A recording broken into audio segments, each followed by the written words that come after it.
Welcome to Insights at the Edge, produced by Sounds True. My name's Tami Simon. I'm the founder of Sounds True, and I'd love to take a moment to introduce you to the Sounds True Foundation. The goal of the Sounds True Foundation is to provide access and eliminate financial barriers to transformational education and resources, such as teachings and trainings on mindfulness, emotional awareness, and self compassion. If you'd like to learn more and join with us in our efforts, please visit SoundsTrueFoundation.org.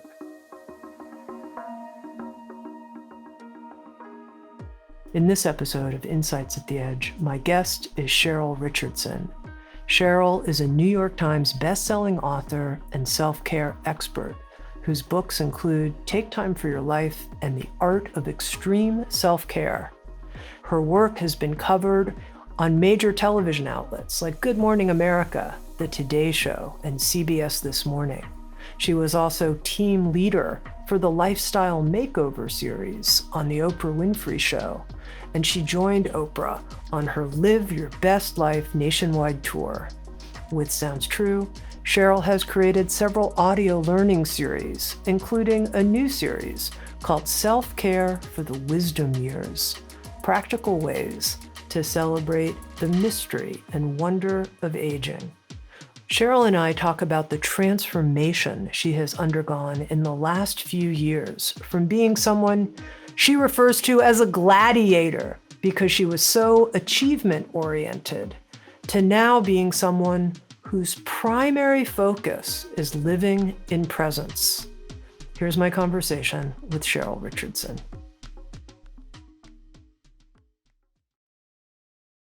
Cheryl, in your new audio with Sounds True, Self-Care for the Wisdom Years, you talk about how there's an invitation in our lives, especially as we age, to move from being more ego-led to being more soul-led. And I wanted to talk about that right here at the start and how in your own life you made this, are making this shift, and what it means to you to be ego-led and what it means to you to be soul-led, to draw those distinctions for people.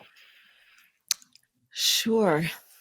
This is such an important topic for me in my life.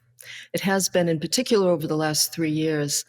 When I talk about living an ego-directed life, I'm talking about, and when I think about it personally, I think about the fact that from a very young age, I have been consumed by things like accomplishing and achieving and acquiring, whatever that might be, just really focused on making things happen in the world.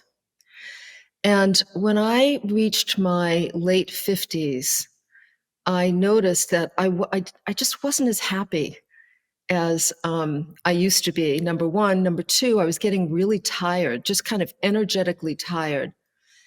And I was feeling kind of a void of meaning. And yet I looked at my life and I thought, wow, I'm living a pretty amazing life here. I'm writing books. I'm able to publish books. I'm able to travel around the world speaking. I've just, frankly, Tammy, what I thought was so much of what I'm doing in my life is what a lot of people wish they could do. Sure. How could I even think about doing something different? And I tell a few stories in the audio about how this came about, but one thing that stuck out that really sort of made a difference for me was something so simple, a piece of simple wisdom that came from a friend of mine, Mark, who was a veterinarian. And he had been a veterinarian for many years, more than 25 years. So it was kind of similar to my time frame in terms of my career.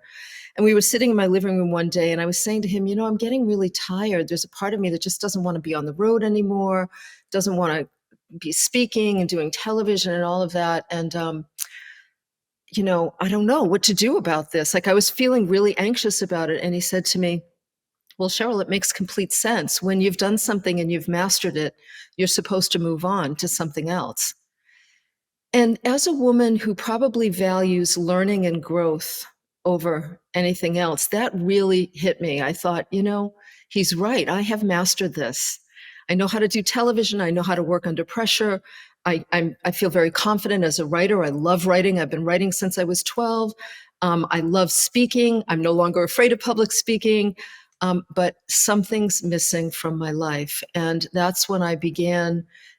Well, actually, what I did was I listened to Joseph Campbell's The Power of Myth with Bill Moyers. Bill Yeah. Moyers. Thank you. Yeah. And there was just something in what Campbell said that really spoke to me. I had watched it before, I had listened to it before.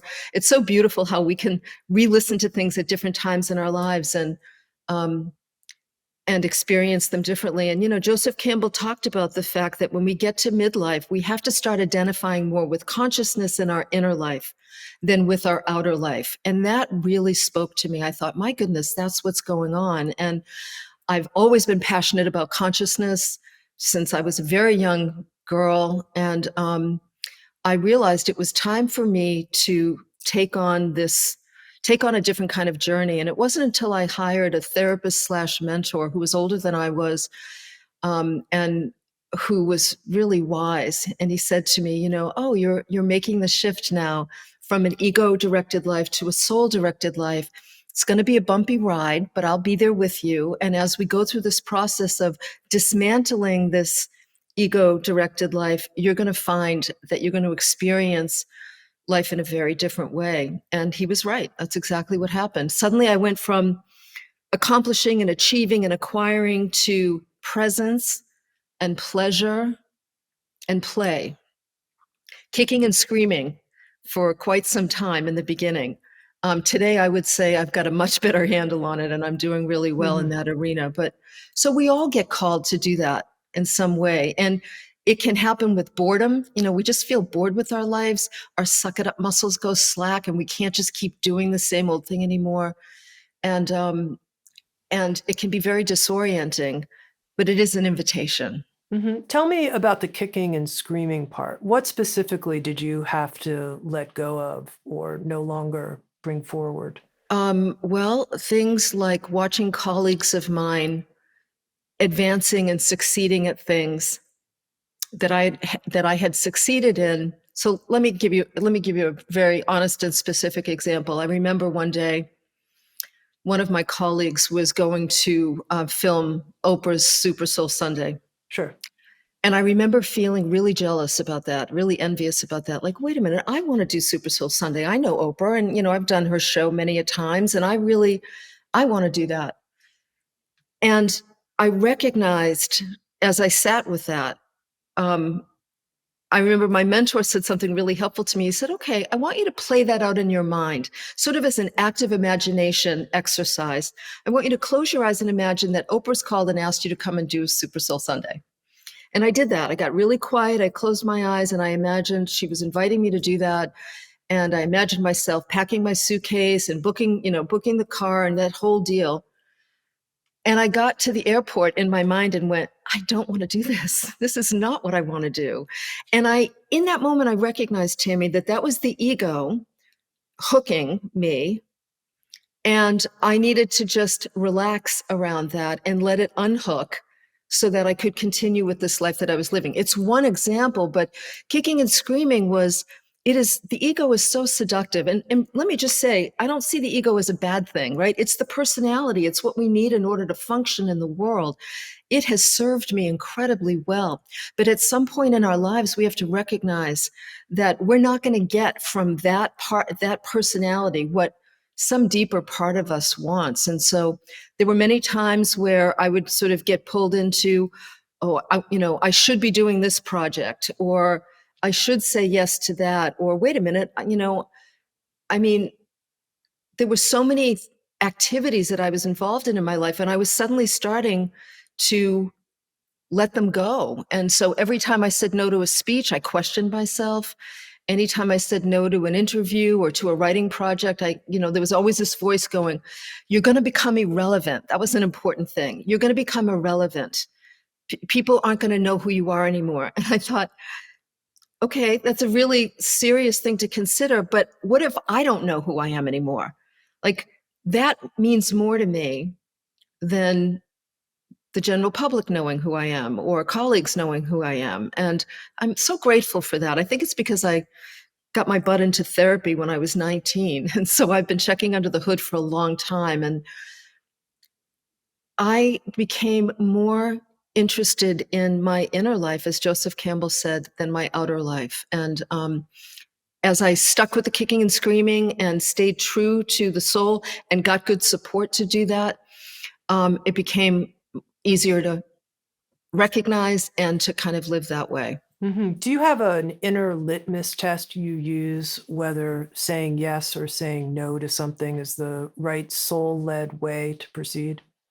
Yeah, I do now. And so my litmus test is if it's not an absolute yes, like I feel it in my being, then it's a no.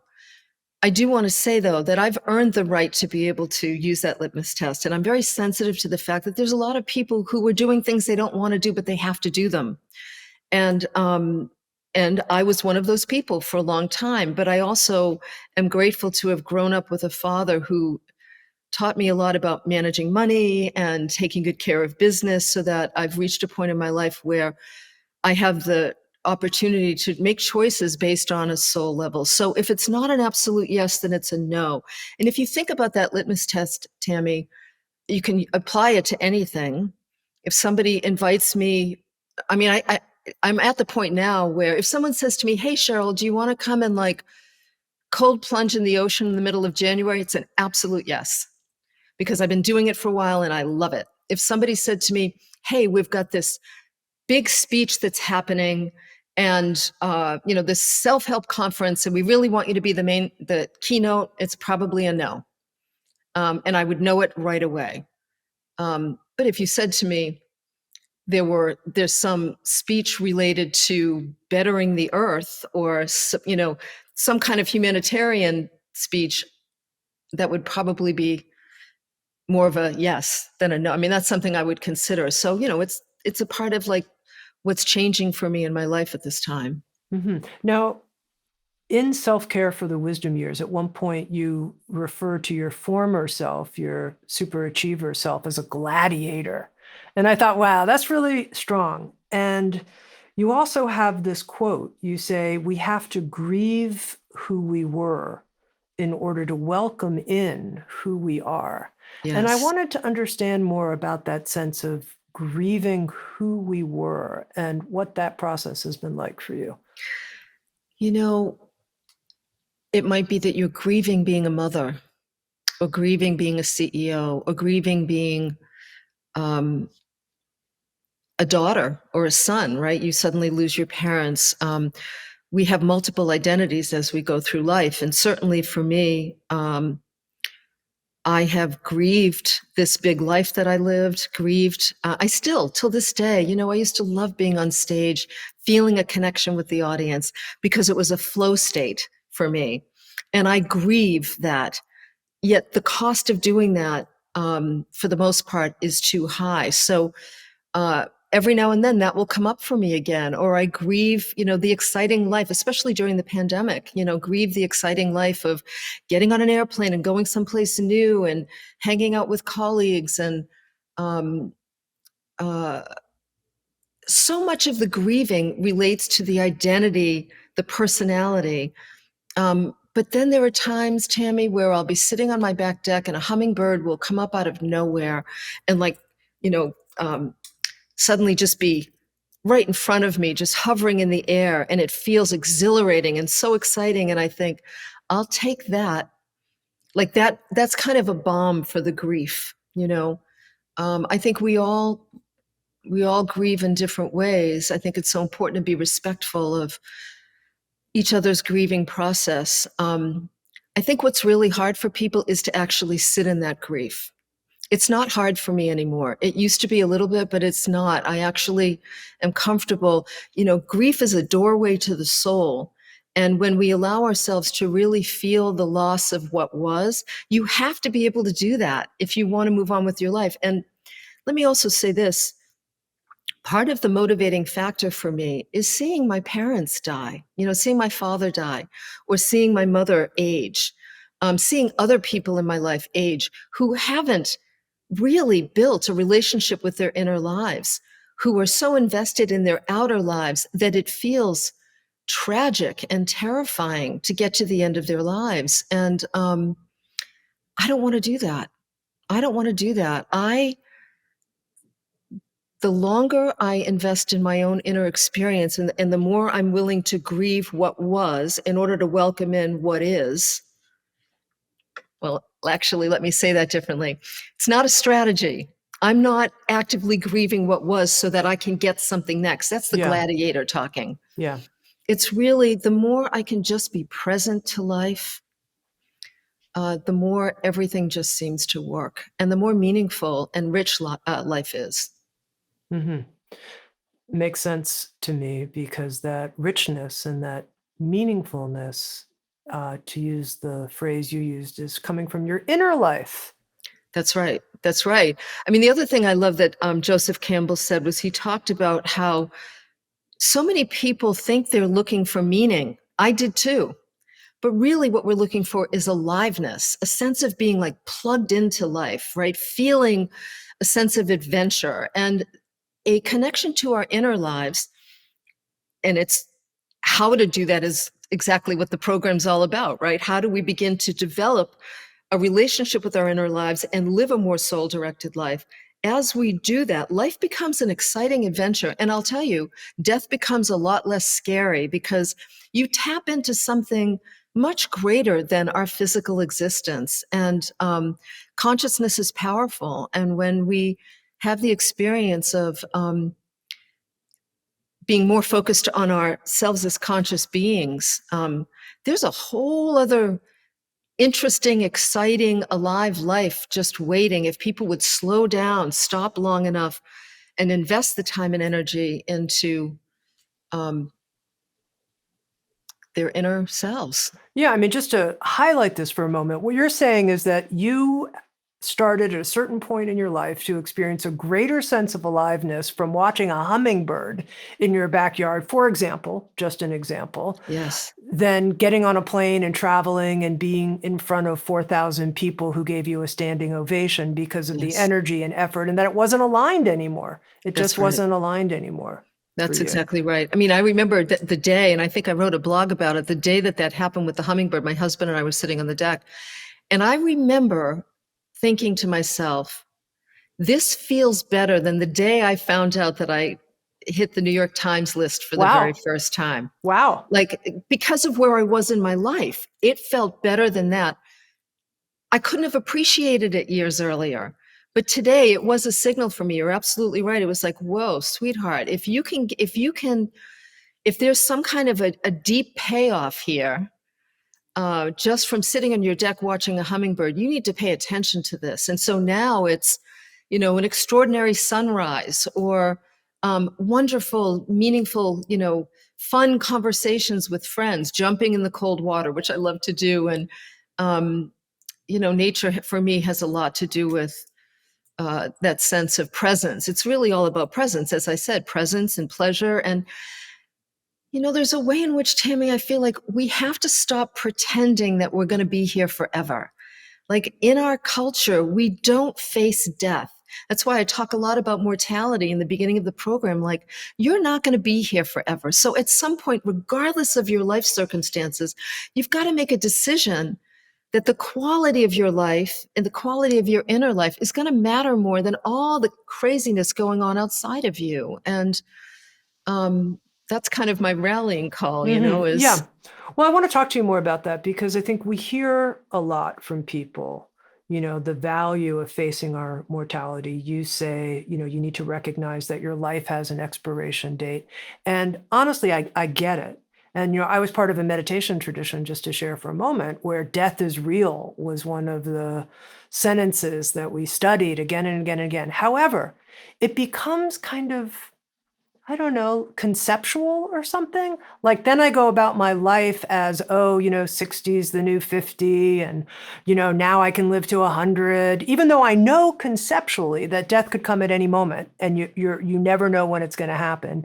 The person, who suddenly died and whatever wasn't necessarily thinking when they woke up, today's the day I'm going to die. So I get that conceptually, but I don't yeah. live with it Right. So my question to you is, how do we let that expiration date on our life actually penetrate us so it's in our awareness? Well, I mean, the first thing I want to say to you, Tami, is do you realize that 60 is not the new 50? It's just not. It's 60. And I don't know about you, but 60 was different for me than 50 was. Does it feel different to you at 60? Like when you turn 60? Well, truly, this is something I wanted to talk to you about, Cheryl, because I noticed that when I try to think about ideas about age, and I'm going to just get into it because you bring up this really important point in self-care for the wisdom weavers. You actually, how do you feel? How old do you feel inside? It's the Yeah. question you ask people. And many people that you asked who were in their 50s, 60s, 70s said, I feel like a 20-year-old inside. I feel like, and Right. you say, this is a dangerous idea. This is Mhm. dangerous because you don't know how to care for yourself properly if you're considering yourself like a 20 or 30-year-old when you're not. Okay.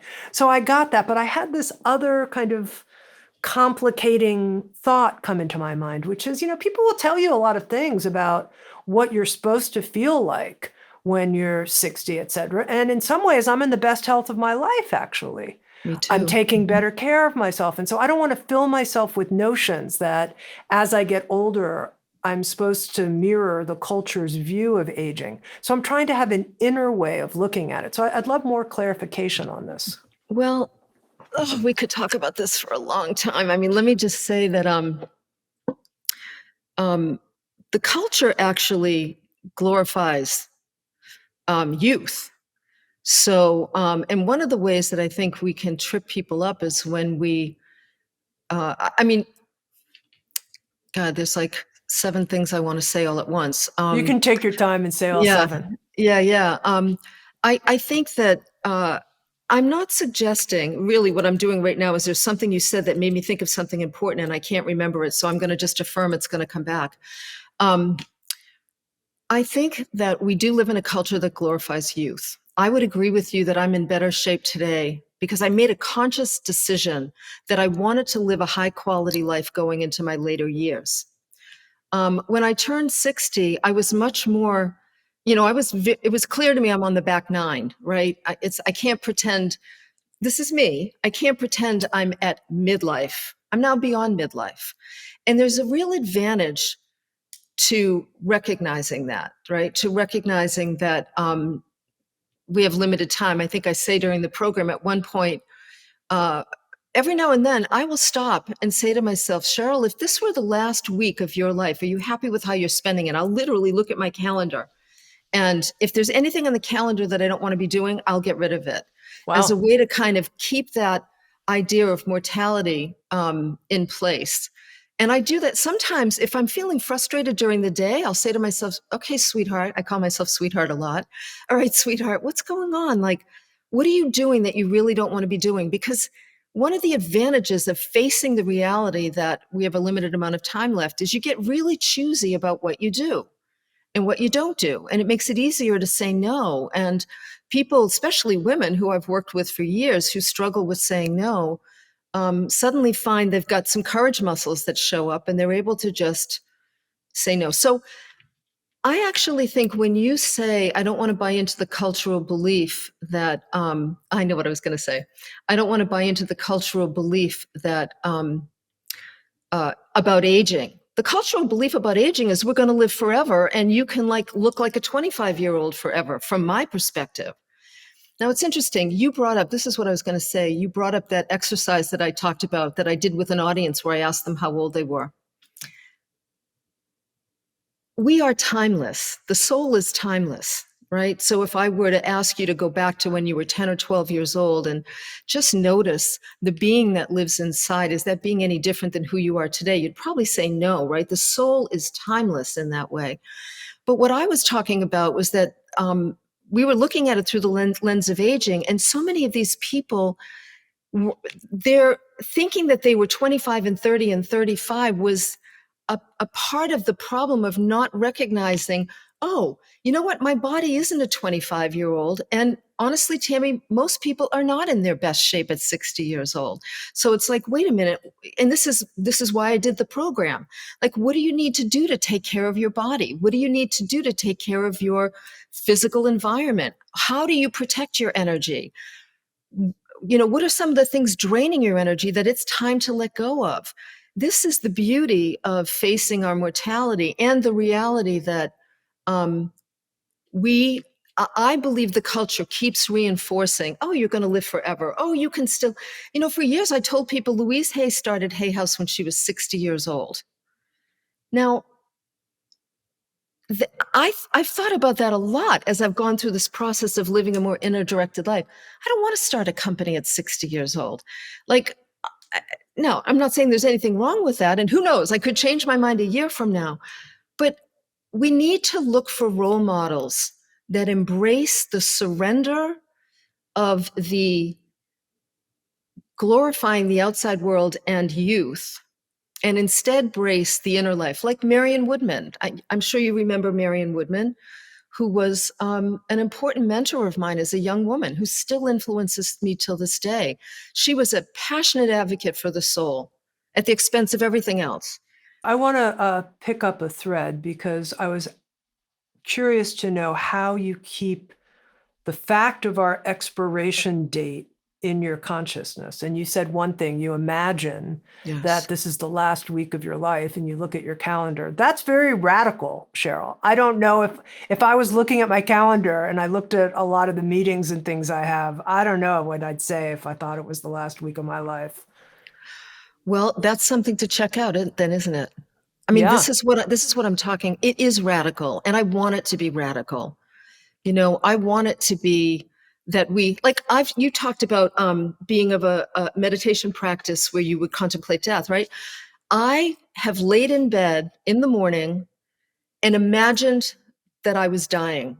In my meditation, I imagine that I am, like, as best as I can, as honestly as I can, imagine that the personality called Cheryl is dying.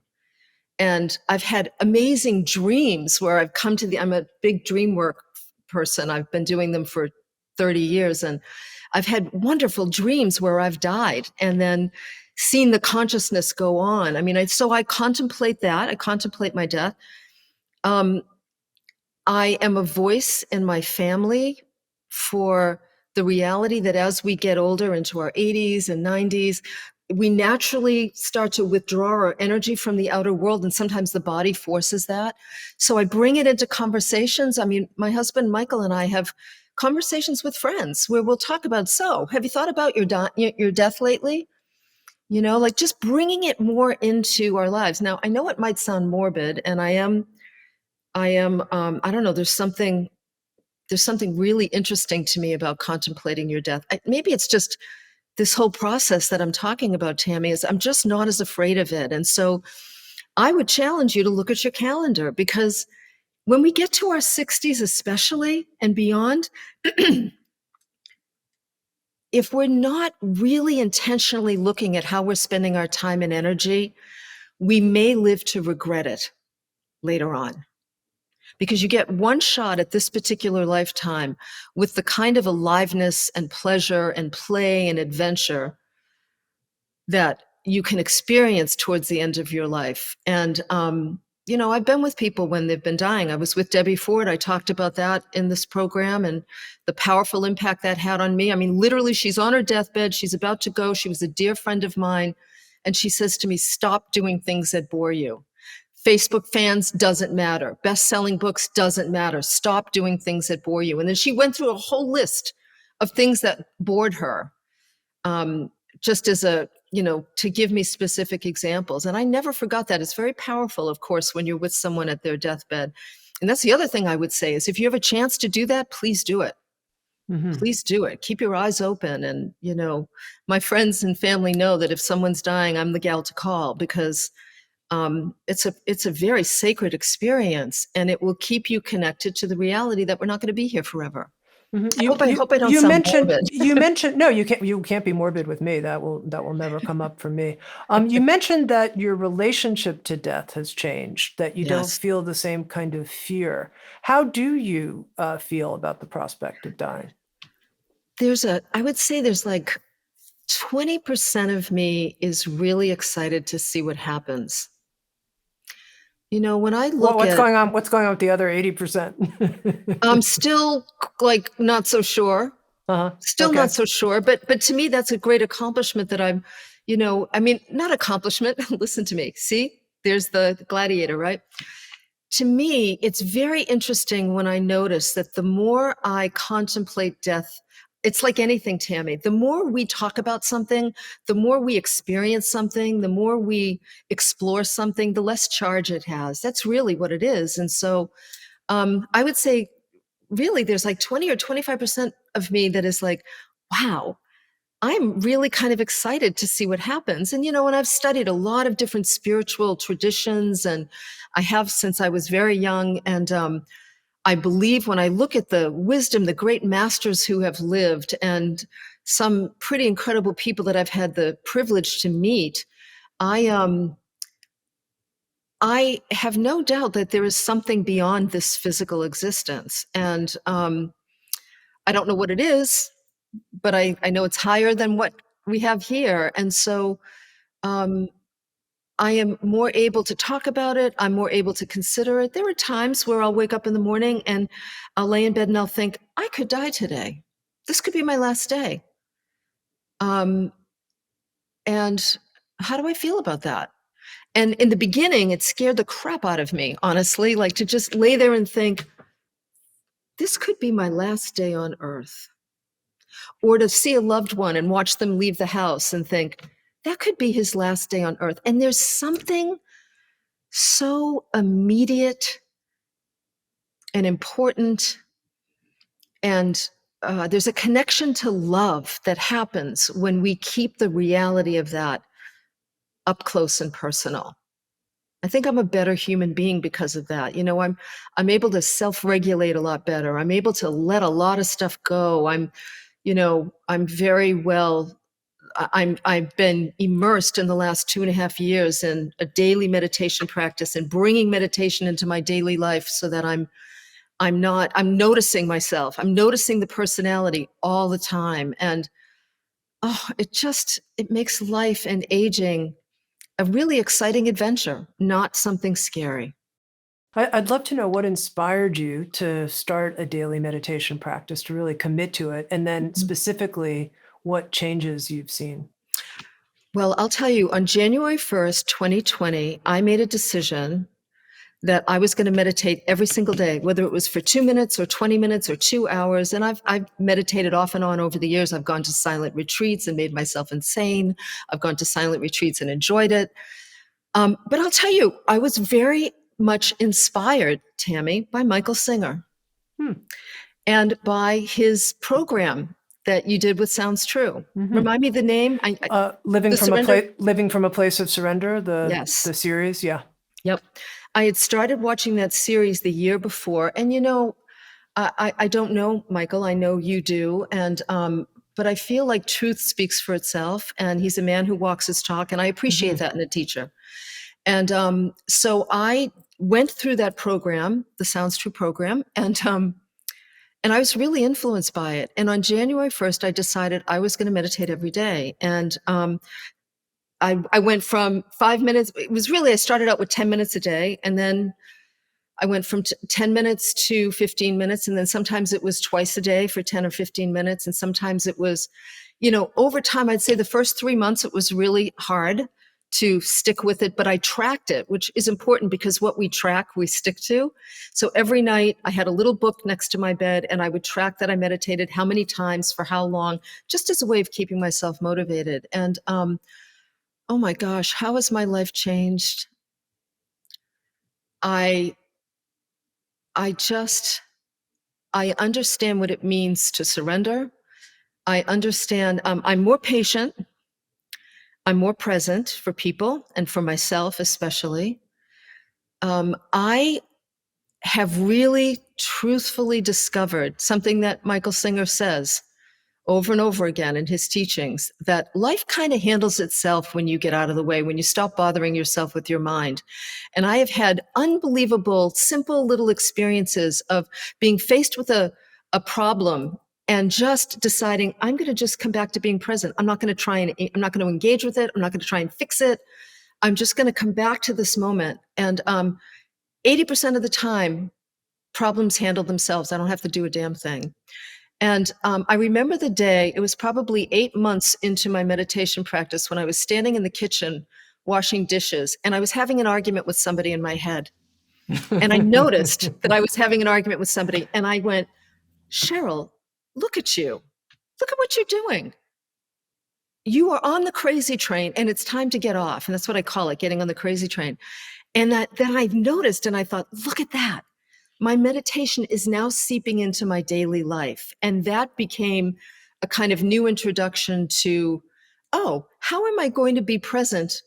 I'm going to make it a game to be conscious and present all the time.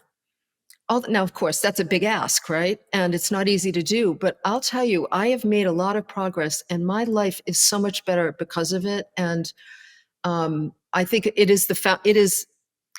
is my one and only primary commitment for the rest of my life is to practice being present, period. When you notice you're not present, do you have some go-to moves that work for you to become present? Oh, yeah. I thought you were going to say, do you have some go-to moves to be unpresent? No. When you notice it and you think, wait, I said this was the most important thing. Yep. Yeah, so there's a couple things I do. Sometimes if I'm triggered by something that's scary, I automatically put my hand on my heart and I say, sweetheart, it's okay. It's okay. You can handle this. It's okay. And I do that because I want to objectify that voice, right? I am not my mind. I'm not my crazy thoughts. And I am not, I'm not the voices in my head. Sometimes I have multiple voices. I am a soul noticing this vehicle called the mind that is supposed to be my servant. And so when I say, sweetheart, it's okay. That's number one. Number two, sometimes I actually really imagine stepping back away from whatever's going on. So I imagine almost as though whatever's pushed my buttons in any moment or has just hooked me in some way is on a movie screen in front of me, and I'm sitting back in the audience watching it. Like I visualize that, and that's very helpful for me. Mm-hmm. Sometimes I will just say to myself, get off the crazy train. Get off the crazy train. And the other thing I say to myself a lot is, especially as you know, Tami, we have so much stuff stored inside of us, right? So we get our buttons pushed and there's old stuff that comes up. And I will say to myself, let it rise and release. Like I imagine letting whatever it is that just got hit on, got hit within me. I imagine it just rising and releasing. And I'll give you an example of that. Earlier today, I was working out and I saw something on the computer about a cat, and it reminded me of my cat Poupon, who had died. And I immediately felt this pang of pain, like, oh gosh, he was like such a little soul animal for me. And my first reaction was to go, no, you don't need to go there. But then I was like, oh no, wait a minute. There's clearly there's more pain in there that just needs to release. So I just sat down.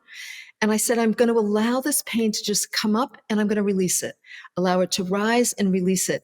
And within 5 minutes, I was on to working out. And, I felt it. Tears came to my eyes. I remembered this beautiful soul. And then it moved through me and I was on to something else. So rise and release is also a phrase I use a lot. All right. I want to ask you, I think, kind of a challenging question, which is, when you said, look in your calendar, if there's anything that, it's the last week of your life, would you do it? And I was like, well, my calendar is going to get, I'm going to have to start marking all stuff out. And I thought to myself, you mentioned this fear of irrelevance. And I thought, I'm not afraid of being irrelevant. It's not what other people think about me. However, I do want to give all my gifts. I don't want to die without giving all my gifts, without sharing the creativity and the love that I have. And that involves me working with a lot of other people and making commitments and having things in my calendar that, and so my question is, how, as you focus on presence and pleasure, how do you also still live with this sense, I'll use another P word, of purpose, if you feel that you're a person of purpose? Mm-hmm. My primary purpose is to be present. And I'm looking beyond this life at the greater spiritual work at hand. This is for me personally. Yeah, I am far more loving and patient and able to give when I am really present. And this could be a radical statement, and this is just true for me, but sure. when I'm operating from a lack of presence, I'm manipulating my environment in some way, or I'm trying to get something. Now, listen, there are times, Tammy, where I say, I've done a lot of giving in my life. I've impacted the lives of lots of people. And Yes. I'm grateful for that. Like if I died tomorrow, I would die feeling like I've really had a great impact. At this point in my life, I would like to be a wise elder. This could make me cry when I think about it. My goal is to be a wise elder who can model what it means to be loving and present. And that means it has to be a priority for me. Now, that seed was planted many years ago. I was given an opportunity to spend some time with one of Paramahansa Yogananda's direct disciples. And Muktima was her name. She's since passed on. I didn't reveal her earlier when I wrote about her, but I went to see her. She was in her 80s. I had a couple meetings with her. I brought my husband. We spoke on the phone a few times. And I will never forget sitting with her. She was an incredible being. And when I left, I realized I had just been in the company of somebody for whom their presence was their message. She didn't have to say a word. Her presence alone was her message. And I remember thinking, I want to be like that someday. And so I suspect, I mean, I am at my highest level altruistic and at my core. It matters to me. I love people every day in simple ways. And I imagine that life probably has some important ways for me to contribute that I'm open to, but I don't want to direct that. I want to just be present to life and let life lead me. And so if I look at my calendar and I think, oh, I really don't want to do that interview, or I really don't want to have that meeting, and I show up anyway, I mean, yes, I could show up being present, and sometimes I do because there's things that I need to do. But I'm trying to distinguish between, am I doing this because it feeds the ego, or am I doing this because it's a soul directed choice? So it's complex, you know? Mm-hmm. Um, and it's brave.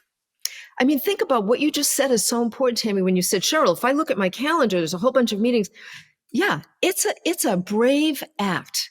Like if we could leave this conversation with you looking at your calendar and eliminating one thing because it just didn't feel like it honored who you are as a soul, I would be very happy with this conversation because it's a process over time, and we bring a higher vibration to everything we do when we make presence our priority. And Mm-hmm. it's not a sexy conversation, Tammy. I mean, it's not I'm a enjoying this conversation. I don't no, know what but the word sexy means, but I don't know, but you know, you know, it's not like that hip sort of like, 3 steps to like improve the quality of your, I mean, it's hard work. It's really hard work. It's not, you know, but I think the contribution is worth it. now, Cheryl, I think you have a real gift for making concepts that can be perceived as esoteric more accessible to people. And so I want to dig in a bit with this notion of presence and being present and being Mhm. a wise elder who leads with presence. So for someone who's listening who says, I kind of think I know what I mean, but I'm not really sure if I know what that means. What does that Mhm. actually mean? What does it actually Mhm. feel like? What is Cheryl actually saying? Can Yeah. you make it more palpable for someone? Yeah, well, so I do want to say that from the very beginning of my career, I always said that I wanted to give people practical actions they could take, that it wasn't enough to say, love yourself, right? Everybody knows you should love yourself, but tell me how to do it. And interestingly enough, what I would say, Tammy, is in the program, I talk about things like specifically what we need to do to take care of our health in a new and different way later in life, how we need to eliminate the things that drain our energy, right? Um, you know, the, I say that because part of getting to the place where you can make presence a priority is you've got to handle the stuff in your life that needs to be handled. So that's very practical, whether it's a cluttered home that just distracts you constantly, or draining relationships with people who, a highly critical boss, or like those things need to get handled. Your health. I mean, right? If suddenly I'm not well, it's a major distraction. And I love, Michael Singer talks about dealing with the low hanging fruit. And I love that, the person driving in front of you, or the weather, as a way of just coming back to presence instead of bothering yourself with your mind. Those exercises are extremely important, because the bigger things like, oh, I have a health crisis, that's not where we want to start. So here's a simple thing people can do. Take out your phone, set an alarm for 10 minutes, sit your butt down in a comfortable place. It doesn't have to be anything special, just a comfortable place. I love it. One of my friends says, feather your nest. Like, give yourself a nice little nest, sit down, set the alarm for 10 minutes, and decide.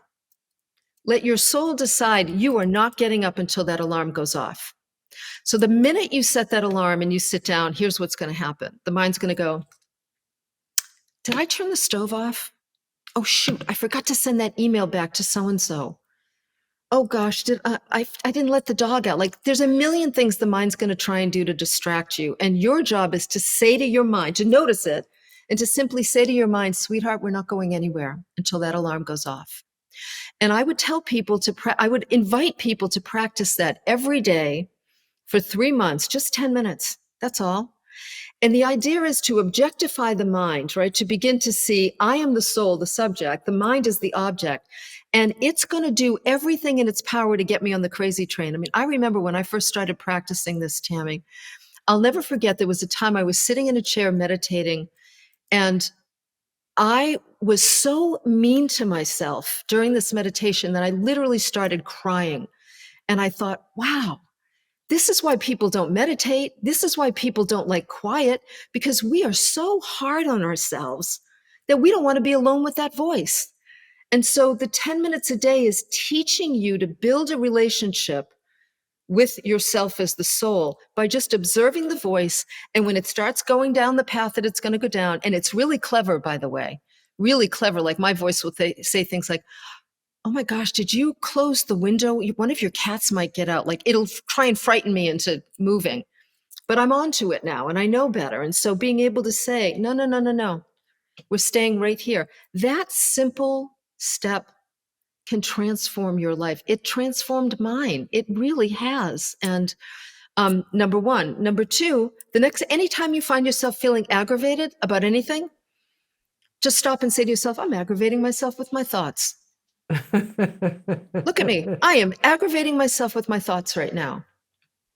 Just that. I don't want to do that. I'm going to get off the crazy train. And if you just do that for like 3 seconds, you're making huge progress.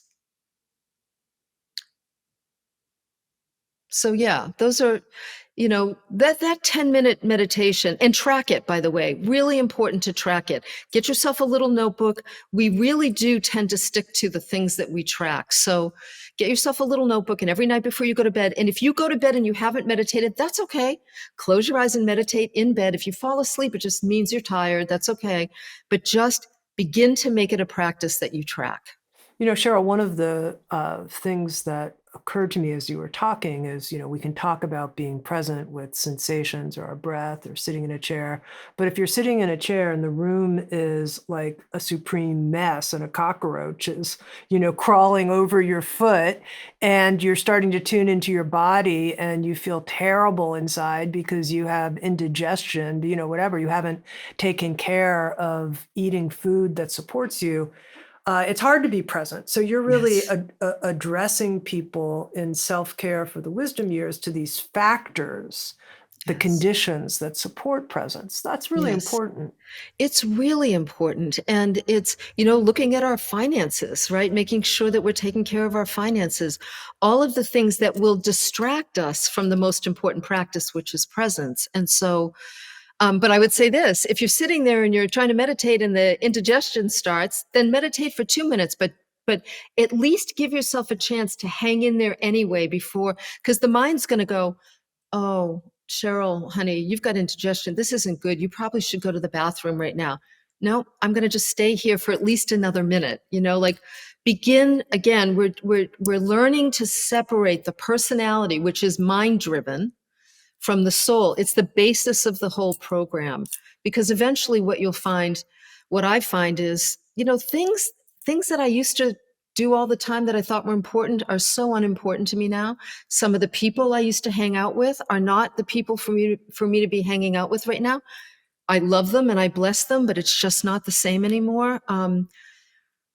We So much of our lives so many of the choices we make are based on the drama that gets created by the mind, right? By the way in which we grab a hold of something that's happening and we run with it.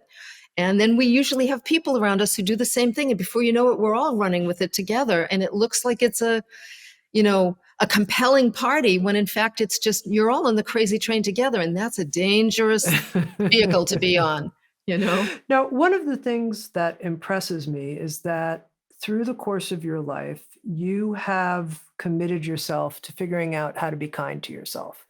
You use this example of talking to yourself as sweethearts, using the words and putting your hands on your heart. And tell me a little bit about what you've learned about how to not fall into the crazy train trap of that voice inside of us that says such mean things to ourselves all the time.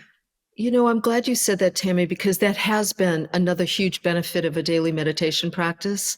Because as I said, part of what you're doing when you're meditating is you're just watching that voice. It's why if somebody doesn't meditate regularly and they go on a silent retreat, they will make themselves crazy because we all have a very strong inner critic. We internalize our parents, we internalize our grandparents, we internalize our history. And we all do it in different ways, but for the most part, the person inside is not very friendly. And it's not somebody that I really want to hang out with. And I have found that the first step in transforming any relationship is meeting the person. And so that's why when we decide to meditate and we set an alarm and we say, okay, I'm going to just watch this voice. We're going to go through a process. As I said, I mean, at one point I started crying at how mean I was to myself. Like, oh, no wonder I don't want to meditate. This voice is relentless. And it conjures up every rotten thing that I think I've ever done or any stupid thing I've ever said. But with some space, it begins to not have as much power. It doesn't capture us. And that's really what we're talking about here, right? Eventually, over time, if you combine that with, I teach this all the time to friends, to family, if I'm talking with people online, the whole put your hand over your heart and call yourself sweetheart, because it works. Meditation combined with, hey, sweetheart, you're okay, you got this, or sweetheart, this is what I mean. Sweetheart, you're really being mean to yourself right now. Sweetheart, you're really being mean to yourself right now. And that's not serving you. Let's be kind. Let's be kind. And like any habit, if you do that enough, it begins to be automatic. So that I would say probably 6 months ago, I was going to the beach to swim in the water, and I had a bad experience with a rogue wave at one point, and I was really scared. And but I knew I needed to get back into the water. And I was walking towards the water and I thought, oh my gosh, I hope I'm safe. And I went, sweetheart, we got this. You're okay. We're going to go in slowly. And I thought, look at that. That just happened spontaneously. I didn't think about it. And so between meditating consistently, calling yourself sweetheart, I like to put the hand on the heart because it's a physical anchor that kind of really, it kind of solidifies that practice in a very practical way. And it's something I've done since I was a young woman. My very first trip to Europe on my own, I was talking to myself the whole way through the airport with my hand on my heart. But now it's become something that I teach to people and that I practice spontaneously. So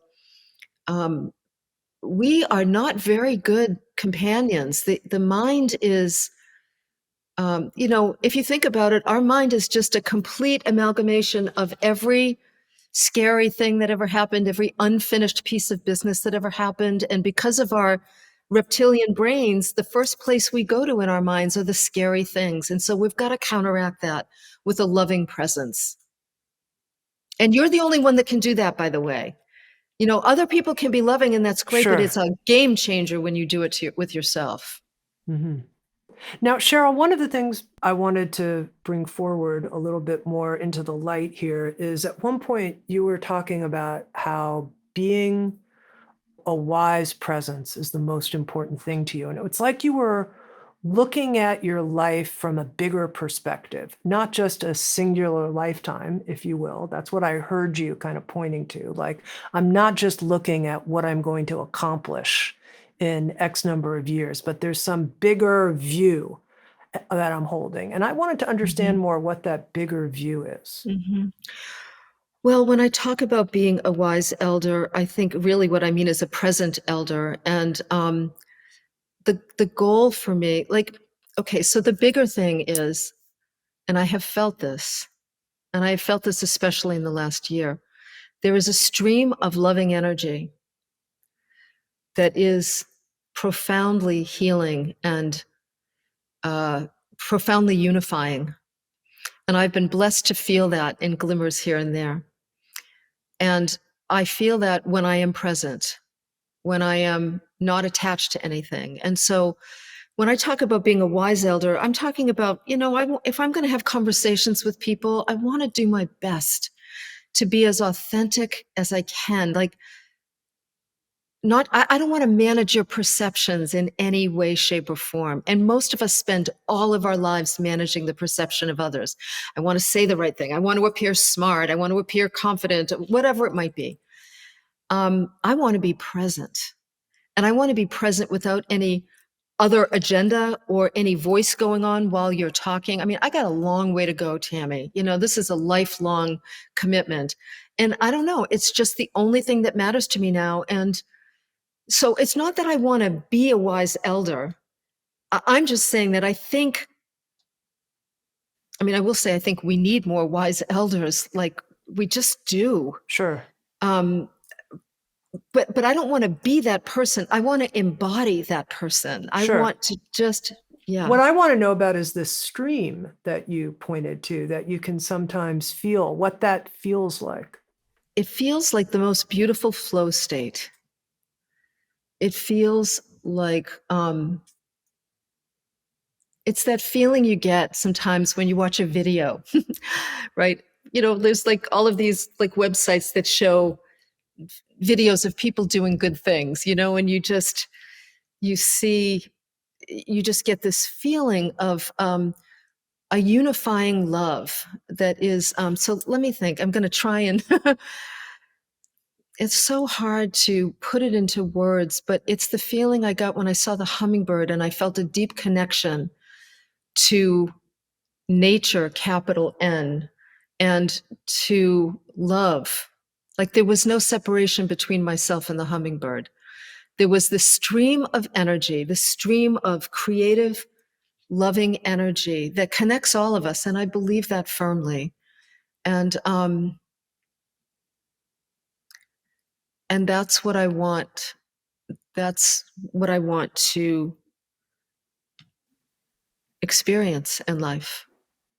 And as you're saying that, I think about, how you've been a self-care expert, known as the self-care expert for many decades, and how in a way this is kind of the deepest sense of self-care, effulgent, if you will, love and connection that we can feel. So I'm so happy that this is what you're talking about and teaching now. Yeah, well said. Well said. I mean, it really is the most, honestly, Tami, I feel like, love is the only thing that's going to save us. And both personally and globally. And it sounds so soft, right? But when you get that flow, when you spend that 10 minutes a day, when you get your life in order and you give yourself permission to make your soul a priority in your life, you'll know exactly what I'm talking about. Mm-hmm. And then here, just the last point, you said to me personally and to all the other people listening, if you take one thing out of your calendar next week, that will be a victory. One thing. And you've offered this idea of meditating for just 10 minutes a day. Don't turn it into and it seems like you're a big believer in incremental change, making small Yes. changes. And as we end this conversation, I'd love you to just talk about that idea, especially that person who, has this idea that I'm going to have to do like some big thing in order to achieve or reach what Cheryl's talking about. Yeah. Boy, I always like to say that we can grow by leaps and bounds or small steps. The choice is really yours. You could look at your calendar for the week and say, you know what? That's it. She's right. That's not going to happen. I'm going to go with I the know. small step. I know it's not going to happen, but I'm just saying it's an option, right? Well, you could look at it and decide I'm going to take a big leap. And some people do that. A lot of times that's what a wake-up call is, right? Mhm. Like the gift of a potential diagnosis is it makes you really look at your life seriously and sometimes make radical changes. But long-lasting change comes like 1% a day, 1% a month. You decide to clean off the the nightstand next to your bed of all the stuff that you keep beating yourself up about, or you make one healthy choice of eating broccoli instead of a donut, or like moving towards taking self-loving actions, including the 10 minutes a day, which I can't emphasize enough, will have tremendous impact over time. I'm here to tell you my commitment to 10 minutes a day, and sometimes it was 2 minutes a day, by the way, because remember, I gave myself permission to do that, and it's important everybody give themselves permission to do that.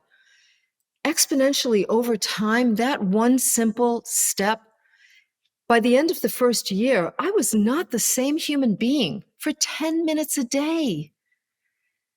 So it's not what you do. A lot of us, honestly, a lot of us know what we need to do to improve the quality of our lives. It's doing it that's the problem. So find a buddy, find somebody to support you.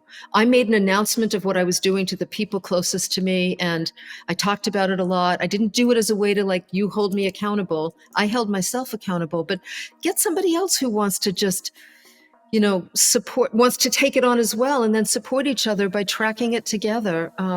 One small step can make a world of difference in your life, without a doubt. I've been speaking with Cheryl Richardson with Sounds True. She's created a new audio learning series. It's called Self-Care for the Wisdom Years, Practical Ways to Celebrate the Mystery and Wonder of Aging. And Cheryl, you have such a gift for making it practical, making it real. Thank you so very much. Thank you, Tami. Thanks for having me with you. I really have enjoyed it. Sounds True, waking up the world. Thanks for being with us. Thanks for listening to Insights at the Edge. You can read a full transcript of today's interview at resources.soundstrue.com/podcast. That's resources.soundstrue.com/podcast. If you're interested, hit the subscribe button in your podcast app. And if you feel inspired, head to iTunes and leave Insights at the Edge a review. I absolutely love getting your feedback and being connected. Sounds True, waking up the world.